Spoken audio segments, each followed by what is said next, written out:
Occasion ఏదైనా location ఎక్కడైనా తెలుగువారి వేడుక అంటే ఆలివ్ మిఠాయి ఉండాల్సిందే. మిఠాయి అంటే ఆలివ్. నమస్తే, నేను Keshav. Welcome to Suman TV. మొత్తానికి సినిమా పైరసీ కథ సుఖాంతం అయినట్టేనా?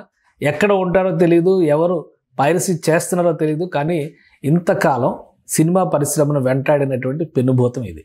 ఫైనల్గా ఇమ్మడి రవి అరెస్టు తర్వాత అతని దగ్గర దొరికినటువంటి డేటా కానీ, అతను ఉపయోగించినటువంటి నెట్వర్క్ కానీ పోలీసులు సైతం నివ్వెరపోయేలా చేస్తుంది. ఈ కథలో అసలు ఏం జరిగింది, పోలీసులు ఏం తేల్చారు, ఈ అంశాలను విశ్లేషించే ప్రయత్నం చేద్దాం. మనతో పాటు సీనియర్ జర్నలిస్ట్, ఫిలిం క్రిటిక్ ప్రభు గారు ఉన్నారు. ప్రభు గారు నమస్తే.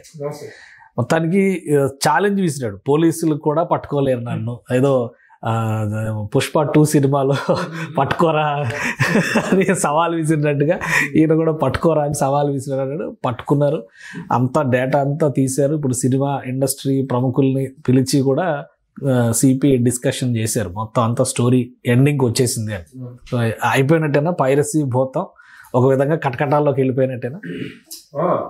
రవి వరకు అతను ఐబొమ్మ పేరు మీద అతను చేసినటువంటి పైరసీ మొత్తం అరికట్టబడినట్లే మనం భావించాల్సి ఉంటుంది. అందుకే ఈ రోజు నా ప్రెస్ మీట్ లో కూడా జరిగినటువంటి ఇది ఏమేమి జరిగింది, ఎలా చేశాడు అతను మోడస్ ఆపరెండా ఏంటి, అసలు ఎన్ని వేల సినిమాల తాలూకు పైరసీ క్యాసెట్లు అతని దగ్గర ఉన్నాయి, ఇవన్నీ కూడా వివరాలను బయట పెట్టడం జరిగింది. అతని మీద దాదాపు 5-6 సెక్షన్లలో కేసులు నమోదు చేయడం కూడా. కాబట్టి ఈ ప్రస్తుతానికి మాత్రం పైరసీ అనేటువంటి దాని తాలూకు పైరసీ అనేటువంటి గతంలో ఉన్నటువంటి రూపం లేదు. ఈ పైరసీ అనేటువంటి రోజు రోజుకి టెక్నాలజీ పెరుగుతున్న కొద్దీ రకరకాలుగా రూపాంతరించుకుంటుంది. గతంలో వీడియో పైరసీలు జరిగినప్పుడు ఆ క్యాసెట్లు అనేటువంటి డైరెక్ట్ గా దొరికి ఫిజికల్ గా పట్టుకోవడానికి అవకాశం ఉండదు. కానీ ఇప్పుడు పెరిగిన టెక్నాలజీ ప్రకారం పైరసీ అనేటువంటిది ఒక అన్సీన్ డెవిల్ లాగా డిజిటల్ ఫైల్ కింద మార్చేస్తాం. ఒక డిజిటల్ దీంతో మారిపోతే దాన్ని పట్టుకోవటం అనేటువంటి డిస్గైజ్డ్ డెవిల్ లాగా తయారైంది. కాబట్టి దాన్ని పట్టుకోవటం అనేటువంటి ఈ రోజున పోలీసులు సాధించినటువంటి పెద్ద విజయంగా చెప్పుకోవచ్చు. సరే, అతను ఎలా దొరికాడు, అతని భారీ సమాచారం ఇవ్వటం వల్ల కదా దొరికింది, పోలీసులు ఏం చేశారు దీంట్లో అనేటువంటిది కూడా సోషల్ మీడియాలో ఎలా జరిగింది, ఏం జరిగినప్పటికీ జరిగింది కథతో మాత్రం సుఖాంతం. ఏ పోలీసులు ఎప్పుడు చేసినా సరే ఏదైనా ఒక సమాచారం, ఒక ఇన్ఫర్మేషన్ ఉంటే ఆ ఇన్ఫర్మేషన్ మీద రియాక్ట్ అవుతారు కదా. రియాక్ట్ అవడం అనేటువంటి జరిగింది. ఇమీడియట్ గా రియాక్ట్ అయ్యారు, పట్టుకోవటం జరిగింది, మొత్తం సీజ్ చేయడం జరిగింది. ఒక పైరసీ అనేటువంటి ఒక పెనుభూతం కొన్ని వేల చేతులు ఉన్నటువంటి ఒక సహస్ర రాక్షసు లాంటిది అనమాట. సహస్రాస్త్ర రాక్షసు లాంటిది. ఈ ఒక్కనే కాదు, ఐబొమ్మ రవి అనేటువంటి బాగా పాపులర్ గా చేశారు. నంబర్ 1 సైట్ అది, పైరసీలో నంబర్ 1 సైట్. అలాగే ఇంకా మిగతా రాష్ట్రాల్లో ముఖ్యంగా తమిళనాడులో కూడా జరుగుతున్నటువంటి మూవీ గ్రూప్స్ అని కానీ, ఇంకా వెబ్ నారాయణ సినిమా ఏదో ఒక సైట్, చాలా వెబ్ యాప్ ఇట్లాంటివన్నీ ఉన్నాయి అన్నమాట. వాళ్ళని కూడా చేసినప్పుడే పూర్తి స్థాయి ఇరాడికేషన్ జరిగినట్టుగా మనం భావించాలి తప్ప, ఎందుకంటే టెక్నాలజీ అనేటువంటిది తెలుగు సినిమాని పైరేట్ చేయడం తమిళనాడులో కూర్చొని పెద్ద పని ఏం కాదు. దాని దేశాంతానికి పంపించడానికి ప్రపంచం అంతా పంపించచ్చు. కాబట్టి ఈ తెలంగాణ పోలీసులు సాధించినటువంటి విజయం అనేటువంటిది స్ఫూర్తిగా తీసుకుని మిగతా రాష్ట్రాల్లో కూడా అసలు ఈ పైరసీ అనేటువంటి దాన్ని, ఎందుకంటే దాని వల్ల జరుగుతున్న నష్టం అపారమైన నష్టం జరుగుతుంది సినిమా ఇండస్ట్రీ. ఎవరైనా సినిమా చూద్దాం అనుకుంటే ఇంట్లో వచ్చేస్తుంది కదా, ఫ్రీగా దొరుకుతుంది కదా అని మంచి థియేట్రికల్ ఎక్స్పీరియన్స్ కూడా మిస్ చేసుకుని దాంట్లో ఏదో చేసేసి సినిమాలు ఏంటంటే అద్భుతమైన టాక్స్ వస్తే కానీ ఫుట్బాల్ ఉండలేదు. ఆ ఫుట్బాల్ అనేటువంటి తగ్గిపోవడానికి మెయిన్ కారణం ఇది. సినిమాకి మంచి టాక్ వచ్చినా సరే పైరసీలు దొరికేటప్పుడు దాన్ని ఈజీ. అంటే దీని మీద 2 భిన్నమైన వాదనలు ఉన్నాయి. అది డిస్కస్ చేసే ముందర అసలు ఇప్పుడు రవి అరెస్ట్ తర్వాత ఇండస్ట్రీ పెద్దల్ని పిలిచి కమిషనర్ గారు డిస్కస్ చేయడం, జనరల్గా ఏంటంటే ఎవరైతే కంప్లైంట్ ఇస్తారో వాళ్ళని పిలిచి మాట్లాడడం అనేది జరుగుతుంది. మొత్తం అంత ప్రెస్ మీట్ కూడా వాళ్ళతో కలిసి చెప్పడం, ఆయన 21,000 సినిమాల డేటా ఉందంటున్నాడు. అన్ని సినిమాలు వచ్చినాయి అసలు అనే డౌట్ కూడా వస్తుంది. 21,000 సినిమాల డేటా అంటే అసలు ఎన్ని భాషల్లో అతను పైరసీ చేసి ఉండాలి, అంత నెట్వర్క్ అతను ఎట్లా బిల్డప్ చేయగలిగాడు? ఒక ఉదాహరణ చెప్తాను. నేను నా నిర్మాణ సారథ్యంలో రేవు ఒక చిన్న సినిమా రిలీజ్ చేశాను. ఆ సినిమా చిన్న కొత్త కుర్రోడు చేశారు, కొత్త కుర్రోడు చేశారు, బాగుంది కదా అని చెప్పి మేము టేకప్ చేసేసి ఆ సినిమాని రిలీజ్ చేస్తే దాన్ని కొద్ది రోజుల తర్వాత థియేటర్ రిలీజ్ తర్వాత ఒక ఓటీటీ ప్లాట్ఫామ్ లో ఇవ్వడం జరిగింది. కానీ ఆ ఓటీటీ ప్లాట్ఫామ్ లో 10 మంది చూస్తే, ఒక 1000 మంది చూస్తే దాని తాలూకు పేపర్ వ్యూ లాగా మాకు ఒక అమౌంట్ అనేట్టు వస్తుంది. అది రాకుండా దాన్ని కూడా పైరసీ చేశారు. చిన్న సినిమా లేదు, పెద్ద సినిమా లేదు, అన్ని సినిమాలు వీళ్ళందరినీ పిలిచి ప్రెస్ మీట్ పెట్టడానికి కారణం ఏంటంటే ఇండస్ట్రీ మొత్తం పోలీస్ డిపార్ట్మెంట్ కి థ్యాంక్స్ చెప్పుకుంటారు. చిరంజీవి గారు, అంతటి పెద్ద మెగాస్టార్ చిరంజీవి గారు, రాజమౌళి గారు, నాగార్జున గారు, దిల్రాజు గారు, సురేష్ బాబు వీళ్ళందరూ వెళ్ళి ఆ ప్రెస్ మీట్ లో పాల్గొన్నారంటే కారణం వాడిని పెద్దోళ్ళు చేయటం కాదు. అది మరి ఎక్కువ ప్రయారిటీ ఇచ్చారా అని ఒక డౌట్. ప్రయారిటీ ఇవ్వటం giving priority to the fellow. ఆ ఇండస్ట్రీస్ ఎదుర్కొన్నటువంటి సమస్య తాలూకు తీవ్రతని తెలియజేయడం కోసం వీళ్ళందరూ వెళ్ళారు తప్ప వాడిని ఏదో పెద్దోడిని చేద్దాం కాదు. నిజంగా వాడు పెద్దోడే అవుతాడు. ఇంతమంది ప్రముఖులు గురించి మాట్లాడారు అంటే వాడు పెద్దోడే అవుతాడు. పెద్ద డాన్ అన్నమాట, పైరసీ డాన్ అన్నమాట. ఇప్పుడు అంత నెట్వర్క్ బిల్డప్ చేశాడు కదా, మొత్తం అంతా కూడా మొత్తానికి క్రాక్ చేసి పోలీసులు అదుపులోకి తీసుకున్నారు. అసలు ఏముండొచ్చు చర్యలు? పైరసీ చట్టం ప్రకారం కానీ, కాపీరైట్ ఉల్లంఘనల పైన కానీ ఐటీ యాక్ట్ కూడా పెట్టారు ఆయన మీద. అసలు చర్యలు ఏముండొచ్చు? మాక్సిమం పనిష్మెంట్ ఏంటంటే ఈ చట్టాలు అనేటువంటి ఈ టెక్నాలజీ అనేటువంటి రోజు జరుగుతున్న టెక్నాలజీలో ఏ సెక్షన్ అట్రాక్ట్ చేస్తుంది, ఏ సెక్షన్స్ అట్రాక్ట్ అవుతాయి అనేటువంటి దాని మీద పూర్తి స్థాయి అవగాహన లేదు. బిఎన్ఎస్ అనేటువంటిది, భారత న్యాయ సంహిత అనేటువంటిది ఏర్పడినప్పటికీ ఈ కొత్త చట్టాలు టెక్నాలజీ పెరుగుతున్న తరుణంలో కొత్తగా చట్టాలు తేవాల్సిన అవసరం ఉంది. ఉన్నటువంటి చట్టాలు, ప్రస్తుతం ఉన్నటువంటి చట్టాలు ఏవైతే ఉన్నాయో ఆ కొద్దిపాటి చట్టాల పరిధిలోకే వాళ్ళు తీసుకొచ్చి ఐటీ అనేటువంటిది వాళ్ళు ఇది అనమాట. కాబట్టి ఐటీ అనేది రెగ్యులర్ దగ్గర 3 కోట్ల పైన డబ్బులు, 3 కోట్లు క్యాష్ అయితే దొరికింది. ఇదే కదా. ఇట్లాంటి పాసిబుల్ గా ఉన్నటువంటి చట్టాలన్నీ కూడాను సెక్షన్స్ అన్ని కూడా పెట్టి తీసుకోవడం జరిగింది. ఏ స్థాయి తీవ్రత అనేటువంటిది, ముఖ్యంగా పోలీసులకు సవాలు విసురుతాం అనేటువంటిది కూడా ఒక న్యాయ కిందకి వస్తుంది. అంటే వ్యవస్థను ఛాలెంజ్ చేయటం కదా అది. కాబట్టి అది కూడా ఒక తీవ్రమైన విషయంగానే పరిగణించడం జరుగుతుంది. ఒక ఏ స్థాయి శిక్షలు పడతాయి అనేటువంటిది wait and see. But definite గా ఒక సివియర్ పనిష్మెంట్ అయితే మాత్రం. ఇంకొక వర్గం ఏమో చాలా గట్టిగా రవిని సమర్థిస్తున్నారు కొంతమంది సోషల్ మీడియాలో. ఎట్లా అంటే జెంటిల్మెన్ సినిమాలో అర్జున్ లాంటాడు, వీళ్ళు సినిమాలు తీసి కనీసం పాప్కార్న్ రేటు గురించి కూడా స్పందించిన నిర్మాతలకి దీని గురించి ప్రశ్నించే అవకాశం ఉందా, హక్కు ఉందా అని రైజ్ చేస్తున్నారు. అసలు ఏంటి దీన్ని ఎలా చూడాలి? పాప్కార్న్కి కానీ సినిమా ఇండస్ట్రీకి సంబంధించిన సమస్యలకి నిర్మాతలే కారణం అని విమర్శ వస్తుంది. ఏం చెప్తారు మీరు? సమస్యలు అనేటువంటి రకరకాలుగా ఉంటాయి. నిజంగా పాప్కార్న్ థియేటర్ లో పాప్కార్న్ రేట్ అనేటువంటిది చాలా పెద్ద సమస్య. పాప్కార్న్ అనేటువంటి ఇంటర్వెల్ లో కూర్చొని సినిమా అయిపోయినాక టైం పాస్ గా తినేది ఒక ఐటమ్. అది బయట 30 రూపాయలకు 40 రూపాయలకు దొరికేటువంటి 300, 400, 500, 600, 700 అంటే నిజంగా దాని మీద తీసుకోవాల్సిన చర్య ఉంది. అయితే ఆ సమస్యని ఈ సమస్యకు ముడిపెట్టకూడదు. దాని మీద కూడా చర్యలు తీసుకోవాలి.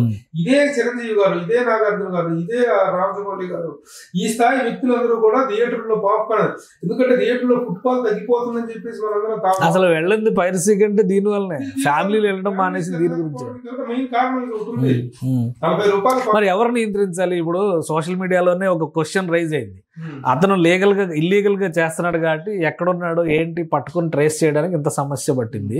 కానీ వీళ్ళు లీగల్ గా అమ్ముతున్నారు కదా. ఏ థియేటర్కి వెళ్ళినా 600, 700 బోర్డులు పెట్టి రేట్లు పెట్టి అమ్ముతుంటే ఎవరో ఎందుకు స్పందించలేదు? స్పందించాలి. ఇది ఒక సమస్య కాబట్టి ఈ సమస్యను ఆ సమస్యను ఉండిపెట్టి చూడద్దు. ఒక సమస్యకు ఒక పరిష్కారం దొరికింది, దాన్ని ఆ సమస్యగానే పరిష్కరించాలి. దాని పరిధిలోనే మనం ఆలోచించుకోవాలి. మీరు అన్నట్టు థియేటర్లలో పాప్కార్న్ కాబట్టి దానిలో పాప్కార్న్ పట్టుకోలేని వాళ్ళు, ఆన్లైన్ చేయలేని వాళ్ళు వీళ్ళు పట్టుకున్నారనేటువంటిది వితండవాదం. అది వితండవాదం. అది ఏదైనా కానీ అక్కడ నిర్ణయం తీసుకోవడంలో ఇండస్ట్రీ కూడా చొరవ చూపిస్తుందా ఈ పరిణామం తర్వాత? కొంత ఊపిరి చూపిస్తేనే, లేకపోతే 1,000 కోట్లు పెట్టి సినిమాలు తీసి పాప్కార్న్ రేట్లు టికెట్ రేట్లలాగా పెరుగుతున్నాయి. టికెట్లు పెద్ద పెద్ద సినిమాలు తీస్తున్నారు, కోట్లాది రూపాయలు ఖర్చు చేస్తున్నారు కాబట్టి టికెట్ల రేట్లు పెంచుకోవడం అనేటువంటిది అనివార్యం అవుతుంది. అది అనివార్యంగా ఆ సమస్య ఎలా ఉండగా ఇది కూడా అదనపు భారం. మూలికైన తాటిపండులాగా థియేటర్లో ఈ రిఫ్రెష్మెంట్స్ రేట్లు అనేటువంటి ఎంత విపరీతంగా ఉండటం అనేటువంటిది కూడా ఖండించాల్సిన విషయం. దాని మీద తీసుకోవాల్సిన అవసరం ఉంది. వీళ్ళందరూ కూడా స్పందించాల్సిన అవసరం ఉంది. వ్యక్తం చేయడంలో తప్పులేదు, కానీ దానికి దీనికి వాడేదో ఒక హీరో లాగా చిత్రీకరించాలని కోసం. సో ఇప్పుడు ఈ సమస్య తెలుగు నేలపైన ముఖ్యంగా మన తెలుగు సినిమాలన్నీ ఇతనే చేస్తున్నాడు అనేది గట్టిగా వినిపిస్తుంది. మీరు అన్నట్టుగా తమిళనాడులో కానీ ఇంకా ఏమైనా ఉత్తరాదిలో కానీ పైరసీ సమస్య ఉన్నాయి, కానీ ఒక మేజర్ సమస్యకు పరిష్కారం దొరికినట్టుగా చూడొచ్చు రవి అరెస్ట్ తర్వాత. డెఫినెట్ గా it is very big operation అని చెప్పుకోవాలి. 21 ఏళ్ల చిన్న కుర్రోడు అయినప్పటికీ కూడాను టెక్నాలజీని ఎంతగా దుర్వినియోగం చేశాడు అనేటువంటిది. అలాగే అవేర్నెస్ అనేది మనలో కూడా ఉండాలి, పబ్లిక్ లో కూడా ఉండాలి. ప్రతి చోట ఫోన్ నెంబర్లు ఇచ్చేసుకోవడం, కానీ ఆ ఫోన్ నెంబర్లు అడగటానికి మెడికల్ స్టోర్లోకి వెళ్ళి మెడిసిన్స్ తీసుకుంటే మీ ఫోన్ నెంబర్ చెప్పండి అంటాడు. అదే అంటే మీకు నోటిఫికేషన్స్ ఇస్తామని అంటాడు. ఫోన్ నెంబర్ చెప్పకపోతే మందులు ఇవ్వండి. అసలు ఆ ఫోన్ నెంబర్ కి నువ్వు అమ్మేదానికి సంబంధం ఏంటి? అసలు అక్కడే కాదు షాపుల్లో కానీ ఎక్కడికైనా సరే ఫోన్ నెంబర్లు అడుగుతున్నారు. ఫోన్ నెంబర్లు ఇవ్వద్దు ఎవరికి. ఫోన్ నెంబర్ ద్వారా ఈ రోజున ఎంత దూరమైనా మన ఐడి కార్డు, ఆధార్ కార్డు దగ్గర నుంచి, మన పాన్ కార్డు దగ్గర నుంచి అన్ని రహస్యాలు తెలుసుకునే, మన బ్యాంక్ అకౌంట్ దగ్గర నుంచి అన్ని తెలుసుకునే అవకాశం ఉంది. కాబట్టి అలా అడిగేటువంటి మెడికల్ స్టోర్స్, అలా అడిగేటువంటి మిగతా డిపార్ట్మెంటల్ స్టోర్స్ వీళ్ళందరి మీద కూడాను ఇప్పుడు మాకు ఏ సూపర్ మార్కెట్ కన్నా ఫోన్ నెంబర్ అడుగుతున్నాం. ఇది కాకుండా థియేటర్ దగ్గర, పబ్లిక్ ప్లేసెస్ లో స్లిప్లు పట్టుకొని సార్ ఇది స్లిప్ ఫిల్అప్ చేసినట్లయితే వచ్చింది మీకు అదే చెప్పి తెలియకుండా ఫార్మ్స్ ఫిల్అప్ చేసేస్తున్నట్టు వాళ్ళు ఉన్నారు. దాన్ని నిషేధించాలి. దాని మీద కూడా పబ్లిక్ లో. కానీ ఇప్పుడు రవి కూడా ఒక అదే ఇప్పుడు ఐబొమ్మ పేరు మీద సవాల్ విసిరిన లెటర్ లో ఒక మాట చెప్పారు, చాలా మంది ప్రైవేట్ డేటా నా దగ్గర ఉంది అని. ఇప్పుడు సజ్జనార్ గారు కూడా 50,000 మందికి సంబంధించిన డేటా ఉంది అంటున్నారు. సో ఏంటి ఆ డేటా ఏంటి? ప్రైవేట్ డేటా అంటే ఏ విధంగా దాన్ని మిస్యూజ్ చేసే ప్రమాదం ఉండొచ్చు? ప్రైవేట్ డేటా అనేటువంటిది మనం రకరకాల సందర్భాల్లో ఇచ్చినటువంటి ప్రైవేట్ వీళ్ళకి ఇచ్చినటువంటి మెడికల్ సోర్స్ కానీ వీళ్ళకి ఇస్తున్నటువంటి దీని మొత్తాన్ని వాళ్ళు అమ్ముతున్నారు. గంపకొత్తగా సమాచారం మొత్తం పలానావాడు ప్రభు వాడు ఫోన్ నెంబర్ ఇది, పలానావాడు సుబ్బారావు అప్పారావు వీళ్ళందరూ ఫోన్ నెంబర్లు ఇవి. ఆ ఫోన్ నెంబర్లు ఉంటే చాలు. ఆ ఫోన్ నెంబర్లు పట్టుకొని వాళ్ళు ఏమింత అరాచకాలు వీళ్ళే కాదు, కేవలం సైబర్ క్రైమ్ లో రకరకాలైనటువంటి మోసాలకి మనం తాగిస్తున్నట్టు వాళ్ళు. ఈ రోజు ఎంతమంది డిజిటల్ అరెస్ట్ అని చెప్పేసి ఫోన్ ఇప్పటికే నాకు మొన్న ఒకటి ఫోన్ చేశారు, డిజిటల్ అరెస్ట్ ఎక్కడున్నాను మాట్లాడటమే, ఏం చేస్తున్నావా సహాయతం డిజిటల్ అరెస్ట్ మే హై చెప్పుతో కొడతా అని చెప్పారు. మనకి ఎందుకంటే మనకు అవగాహన ఉంది కాబట్టి ఇంకా చాలా ఓల్డ్ ఇది రాది ఈ డిజిటల్ అరెస్ట్ మీద పబ్లిక్ లో ఇప్పటికీ అవేర్నెస్ వస్తుంది. నిన్న కూడా బెంగళూరులో ఎవరో ఒక 32 లక్షలు ఇచ్చింది డిజిటల్ అరెస్ట్. అసలు ఆ డిజిటల్ అరెస్ట్ అనేది ఉండదు అని ఇట్లాంటివన్నీ కూడా దేని వల్ల జరుగుతున్నాయంటే మనకై మనం చేసుకున్నటువంటి స్వయం. అంటే ఇప్పుడు రవి కేసులో రెండో యాంగిల్ కూడా ఉంది. ఒకటి ఈ డేటా తీసుకున్న వలన అతను ఎవరినైతే వెబ్సైట్ లో లాగిన్లు క్రియేట్ చేసుకున్నారో వాళ్ళ డేటా మొత్తం అతను తీసుకుంటున్నాడు. రెండోది అతని డేటాలో ఈ గ్యాంబ్లింగ్ గేమ్స్ కి సంబంధించినవి ఇట్లాంటివన్నీ గేమింగ్ యాప్స్ ని వీటన్నిటిని కూడా ప్రమోట్ చేస్తున్నాడు. అటువైపు నుంచి కూడా ఇంకొక ఇన్కమ్ సోర్స్ అతను క్రియేట్ చేస్తాడు. ఎప్పుడైతే ఒక పాపులారిటీ అనేటువంటి వచ్చిందో ఇమ్మీడియట్ గా వాటికి ఈ గేమింగ్ యాప్స్ ప్రమోట్ చేసుకోవడం కోసం వాళ్ళు ఇవ్వటం, వీళ్ళు గేమింగ్ యాప్స్ అది that is also very severe crime. ఈ రోజు ఎంతో మంది film stars gaming apps add చేశారని చెప్పేసి ఎంక్వైరీ మొన్న కూడా విజయ్ దేవరకొండ, రాణా, ప్రకాష్ రాజు వీళ్ళందరూ, నాగల్ల వీళ్ళందరూ కూడా వెళ్ళి పోలీసులకి వివరించుకోవాల్సిన పరిస్థితి వచ్చింది కదా. అది కూడా that is also very severe crime. ఒక యాక్చువల్ గా ఏంటంటే మన సినిమా వాళ్ళు ఈ గేమింగ్ యాప్స్ లో పార్టిసిపేట్ చేయడం అనేటువంటిది దాని పట్ల అది ఒక యాంటీ లా అనేటువంటి విషయం పట్ల అవగాహన లేక చేసిందే తప్ప ఒక క్రైమ్ మైండెడ్ తో చేసింది కాదు, క్రిమినల్ మైండెడ్ గా చేసినటువంటి వాళ్ళు కాదు వీళ్ళు ఎవరు కూడా. రాణా గానీ ప్రకాష్ వీళ్ళు మామూలు ప్రమోషన్ కి వెళ్ళారు, ఏదో ప్రొఫెషనల్ గా వెళ్ళారు. దాని వెనక ఇంత సివియర్ మ్యాటర్ ఉంది, క్రైమ్ ఇన్వాల్వ్ మ్యాటర్ అనేటువంటి తెలియక చేశారు. ఇక ముందు చేస్తే ఎవరైనా సివియర్ గా పరిష్కరించవచ్చు. ఇంత అవేర్నెస్ వచ్చిన తర్వాత ఏ సినీ స్టార్ అయినా సరే, ఏ ఫిలిం పర్సనాలిటీ అయినా సరే వీటిని కనుక చేసినట్లయితే సివియర్ గా పరిష్కరణ చేస్తే ఒకళ్ళకి చేస్తే మొత్తానికి బుద్ధి వచ్చింది అనేటువంటిది ఉండాలి. ఇప్పటిదాకా జరిగింది మాత్రం అవేర్నెస్ లేకపోవడం వల్ల జరిగింది మాత్రమే. సో ఇప్పుడు ఇతని మీద పెట్టిన సెక్షన్స్ కూడా ఈ రెండు అంశాల పైన ట్రాక్ చేసేటువంటి అవకాశం ఉంది. ముందు పోలీసులు రిమాండ్ లోకి తీసుకుంటే ఇవన్నీ బయటకు వస్తాయి. కాబట్టి సినిమా వాళ్ళు కూడా చేసేటువంటి యాడ్స్ విషయంలో కానీ ప్రమోషన్స్ విషయంలో, ముఖ్యంగా గేమింగ్ యాప్స్ ప్రమోషన్స్ విషయంలో జాగ్రత్తగా ఉండాల్సిన అవసరం ఉంది.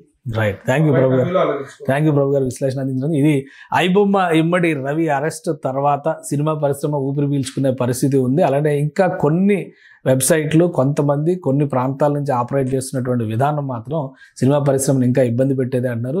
పరిశ్రమ మొత్తం ఇప్పుడు ఒక తాటిపైకి వచ్చింది కాబట్టి ప్రధానమైన సమస్య పరిష్కారం అయితే పాప్కార్న్ రేట్ల దగ్గర నుంచి ప్రతి అంశం పైన కూడా ఇండస్ట్రీ పెద్దలు ఫోకస్ పెడతారని ప్రభు గారు విశ్లేషిస్తున్నారు. ఇది స్పెషల్ డిస్కషన్. Keep watching.